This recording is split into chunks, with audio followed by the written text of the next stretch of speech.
You know, I expected a lot from Jay Shetty's book Think Like a Monk, but somehow this book is not able to deliver my expectations. Hey guys, मैं हूं रौनक and welcome back to another episode. आज हम बात करने वाले one of the best seller book जिसकी बहुत सारी चर्चा हुई थी, think like a monk by Jay Shetty.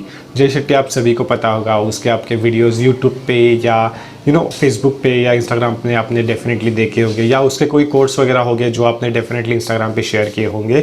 तो उसकी ये बुक है थिंक लाइक अ मॉन्क, वो इसके बारे में हम आज बात करने वाले। एक्चुअली इसकी मुझे पेपर बैक आने वाली थी, but because of the lockdown वो अभी मेरे पास नहीं है। आई मीन वो कुरियर में है, बट आई डोंट नो वो मुझे कब मिलेगी।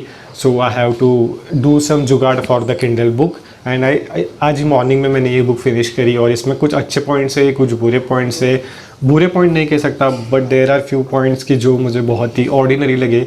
आई was expecting a lot from this book, but इसमें से कुछ ऐसे पॉइंट्स है कि जो उतने अप टू द पॉइंट नहीं है, या जितना मैंने एक्सपेक्ट किया था जय शेट्टी से। Obviously he is a monk, he share wisdom with the world, so I expected a lot from him, but I guess that's the problem with me, that when I read a lot of books, then that's become the very big problem, that I tends to expect a lot from the book and books don't deliver that much expectations. Think Like a Monk इस book की बात करें तो usually we don't know कि actually monk कैसे सोचते हैं, वो क्या क्या चीज़ें करते हैं, वो क्या क्या चीज़ें प्रेफर करते हैं, वो अवेयरनेस कैसे जनरेट करते हैं, वो क्या क्या चीज़ें एक्चुअल में लाइफ में करते हैं, या वो आश्रम में क्या क्या करते हैं, उनकी जर्नी कैसे स्टार्ट होती है, या उनकी लाइफ में क्या क्या चीज़ें होती है, वो धर्मा कर्मा ऐसी चीज़ों पे कैसे बिलीव करते हैं, उसकी अंडरस्टैंडिंग क्या है, इसके सारे बारे में एज ए हम मॉन्क सोचते हैं। और मॉन्क की कंसेप्ट हम बात करें तो हमारे दिमाग में एक कम्प्लीटली अलग कंसेप्ट है कि वो कम्प्लीटली आउट ऑफ मतलब संन्यास टाइप वगैरह होना चाहिए। इस बुक की बात करें तो इसमें बहुत सारे जनरल टॉपिक पे बात की गई है, मतलब लोगों के बेसिक प्रॉब्लम्स क्या क्या होते हैं, आइडियाज़ क्या क्या होते हैं, उसके बारे में एक्चुअली बात की गई है। ये बुक एक्चुअली मैंने मॉर्निंग में फिनिश की, तो अगर इसके आपको हाईलाइट्स वगैरह चेक करने हैं तो आप मेरे गुडरीड्स प्रोफाइल पे जाइए, वहाँ पे मैंने सारे कोट्स वगैरह सारे ऐड कर दिए गए, जिसके लिंक आपको डिस्क्रिप्शन में मिल जाएगी, तो आप वहाँ पे जाके इसके सारे हाईलाइट्स वगैरह चेक कर सकते हैं।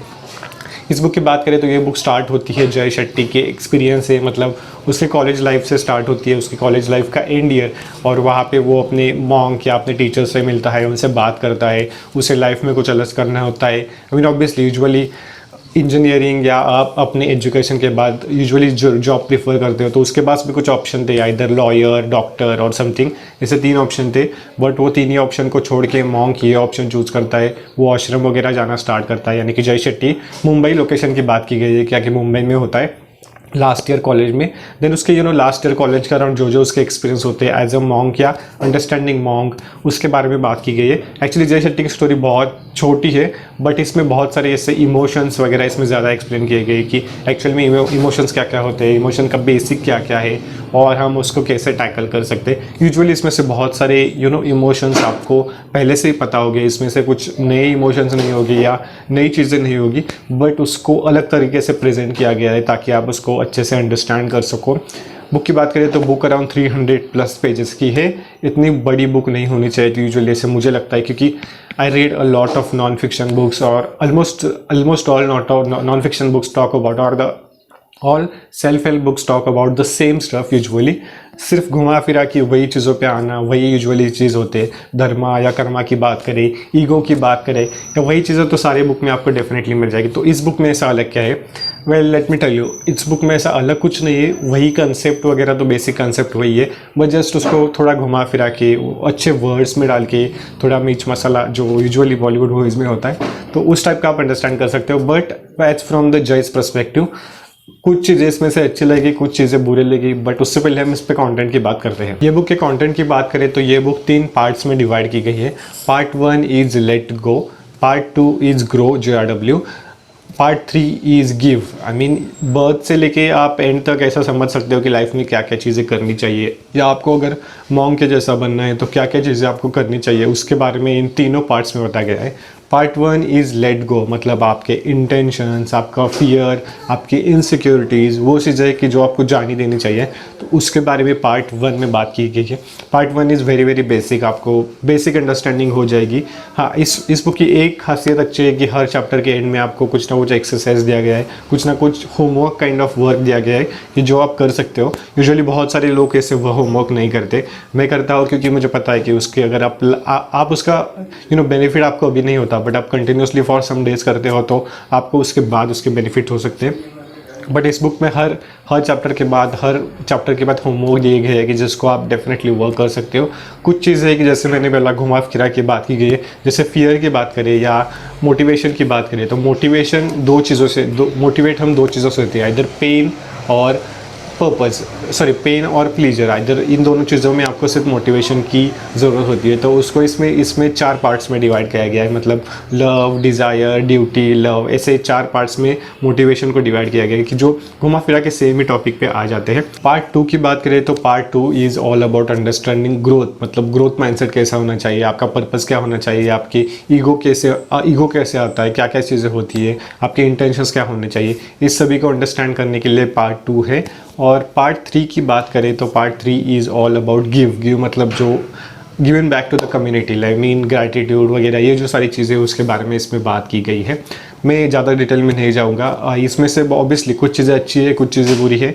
जो चीज़ें अच्छी है कि वो कि आपको, अगर आप कंप्लीटली बिगिनर हो, मतलब आपने एक भी सेल्फ हेल्प बुक पढ़ी नहीं है, आपने एक भी नॉन फिक्शन बुक पढ़ी नहीं है, तो आप ये बुक डेफिनेटली पढ़ सकते हो। थोड़ी आपको अच्छी अंडरस्टैंडिंग आ जाएगी, खूब बेसिक लेवल पे समझ में आ जाएगा। बट अगर आपने पहले बहुत सारी नॉन फिक्शन बुक पढ़ी है, आप पहले से एविड रीडर हो, तो आपको सेम कंसेप्ट वही रिपीटेटिव मोड में दिखाई देगी या सेम कंसेप्ट अलग शब्दों में एक्सप्लेन की गई है, तो ऐसा ही आपको इस बुक में दिखाई देगा। बुक थोड़ी सी बड़ी है कि जो एक्चुअली मुझे लगा कि इतनी बड़ी नहीं होनी चाहिए थी, क्योंकि बहुत सारे ऐसे छोटे छोटे पॉइंट्स है कि जो बहुत एक्सप्लेन बड़े पार्ट में किए गए हैं, जो कि मुझे डेफिनेटली अच्छा नहीं लगा। यूजुअली उन पॉइंट्स को जितना शॉर्ट रखेंगे उतना ही अच्छा होता है, क्योंकि 330+ पेजेस विथ ओनली पार्ट 3, वो भी थोड़ा ही एक्सप्लेनेशन, थोड़ा एक्सप्लेनेशन, जितने इंपॉर्टेंट टॉपिक को चाहिए उतना कम, जिससे नहीं चाहिए उतना ज़्यादा। तो इसलिए मुझे थोड़ी डिसअपॉइंट कर दी, क्योंकि एक्सपेक्टेशंस कुछ और थे। मुझे लगा कि थोड़ा डीप डाइव जाएगी book, but it talks about only all the basic concept like ego, fear, motivation, purpose, life, कि जो हम सभी को पता है, बट हाँ, हम सभी लोग लाइफ में यूज़ नहीं करते, उसका वो अलग बात है, क्योंकि आप पता नहीं क्यों, लेकिन लोग उतना सीरियसली नहीं लेते। तो यही इस बेसिक फंडा है, एक्चुअली वही सारी चीज़ें इसमें एक्सप्लेन की गई है। मुझे लगा इसमें थोड़ा डीप डाइव जाएंगे कि एक्चुअल में साइकोलॉजिकल उसमें पीछे क्या है, या मॉन्क के पीछे वाले रीजंस, यानी कि बैक टू द माइंड क्या क्या होता है, वो सारी चीज़ें इसमें एक्सप्लेन होगी। This book talk a lot about meditation, कि मेडिटेशन पे बहुत ज़्यादा फोकस किया गया है। 7 मिनट्स का मेडिटेशन, 21 मिनट्स का मेडिटेशन। एक्चुअली मैं 7 मिनट्स का मेडिटेशन में खुद फॉलो करता हूँ, तो उसका एक म्यूजिक होता है, तो आप वो पे ले करके आप कर सकते हो। मेडिटेशन का वैसे कोई प्रॉपर तरीका नहीं होता, आपको डिफाइन करना पड़ता है आपके हिसाब से, या आप किस टाइम पे कब करना चाहते हो। तो इसमें एक्सप्लेन किया गया है बहुत कुछ मेडिटेशन के बारे में। आपको सुबह उठ के सबसे पहले मेडिटेशन करना चाहिए, या सोने से पहले आपको मेडिटेशन करना चाहिए। अगर आपको मेडिटेशन अंडरस्टैंड करना है तो ओम स्वामी की बुक है माइंडफुल टू माइंडफुल, वो आप चेक करना, वो बेस्ट बुक है मेडिटेशन पे। उसमें बहुत अच्छे से एक्सप्लेन किया गया है और मुझे वो बुक अच्छी लगी। इसमें भी है वही 7 मिनट्स का मेडिटेशन, फिर आप 21 मिनट का मेडिटेशन करो, इसमें वही एक्सप्लेन किया गया है। इस बुक के एंड में आपको सारी लिस्ट मिल जाएगी कि ऑथर ने कहाँ से कंसेप्ट लिए हैं, कहाँ से ये नोट्स वगैरह या किस बुक से लिए है। तो यानी कि आपको वहाँ पे जाके आपको डीप डाइव करना है तो आप वो चेक कर सकते हो। बट आपको समझ रहे हो, मतलब सारे नोट्स वगैरह सारे सर्चेबल टर्म से कंबाइन करके इस बुक में ऐड किए गए हैं। तो ऑब्वियसली कि आप ऑलमोस्ट लाइक 20% या 30% आप ऐसे समझ सकते हो कि combination of all the terms on the internet या combination of all the terms from the books, उसके बारे में बात की गई है। तो ये सब कुछ था कि जो मुझे एक्चुअली एक्सपेक्टेशन थी और उसमें मैच नहीं की उसके बारे में। अब कुछ अच्छी चीज़ों की बात करते हैं इस बुक की। इस बुक की एक अच्छी चीज़ है, अगर आप कंप्लीटली बिगिनर हो, आपने कभी भी कोई नॉन फिक्शन बुक पढ़ी नहीं है, या आप जय शेट्टी के सबसे बड़े फ़ैन हो और जय शेट्टी के सारे वीडियोस वगैरह देखते हो, तो आप उसको सारे वीडियोस का कॉम्बिनेशन या सारे वीडियोस की समरीज इस बुक में मिल जाएगी। अगर आप कंप्लीटली बेसिक बिगिनर हो, आपको मेडिटेशन के बारे में कुछ भी पता नहीं, तो शायद आपको थोड़ी बहुत इससे आइडिया आ सकती है कि मेडिटेशन कैसे स्टार्ट करना चाहिए या मेडिटेशन पे क्या क्या चीज़ें होनी चाहिए। और अगर आपने कभी ऐसे ईगो वगैरह इस कंसेप्ट को आपने डीप डाइव नहीं किया, कभी उसके बारे में सोचा नहीं है, तो आपको ये बुक डेफिनेटली हेल्प कर सकते हैं। अगर आप कॉलेज लाइफ के अंदर हो, मतलब इंजीनियरिंग लाइफ या ग्रेजुएशन लाइफ के अंदर हो तो आपको शायद ये बुक ज़्यादा हेल्पफुल कर सकती है। यूजुअली अगर आप उसके बाद के फेज़ में आते हो तो बहुत सारे मतलब प्री मैच्योर एज में ऐसी बुक्स डेफिनेटली हेल्प करती है, बट आफ्टर मैच्योरेशन एज आपको बहुत सारी चीज़ें पता होती है, बट आपके लेजीनेस के वगैरह आप वो कभी आप लाइफ में अप्लाई नहीं करते, वो एक अलग पॉइंट है, उस पर हम कभी बात करेंगे।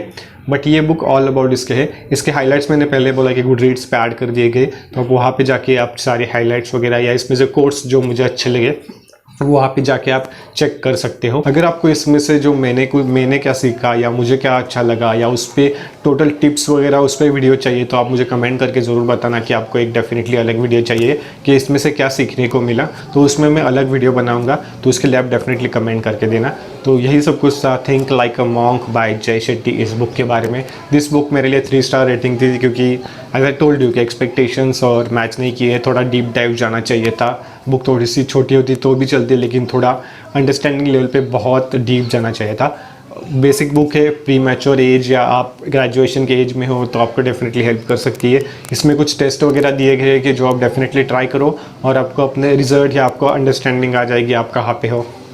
मतलब मेकर, क्रिएटर, गाइड इसमें एक एक्सप्लेन किया गया है जो मैं शायद कभी नेक्स्ट वीडियो में एक्सप्लेन करूँगा। अगर आप सभी ने रिक्वेस्ट की है तो इसमें टिप्स वाला मैं इसमें डेफिनेटली एक वीडियो बनाऊँगा। एंड अगर आपको इन्फॉर्मेशन अच्छी लगी हो तो डेफिनेटली लाइक कर देना, पुट कमेंट कि आपको क्या लगता है इस बुक के बारे में, क्या आप पढ़ना चाहते हो नहीं पढ़ना चाहते हो। And that's all for today's video. See you in the next one. Bye bye, tata, take care.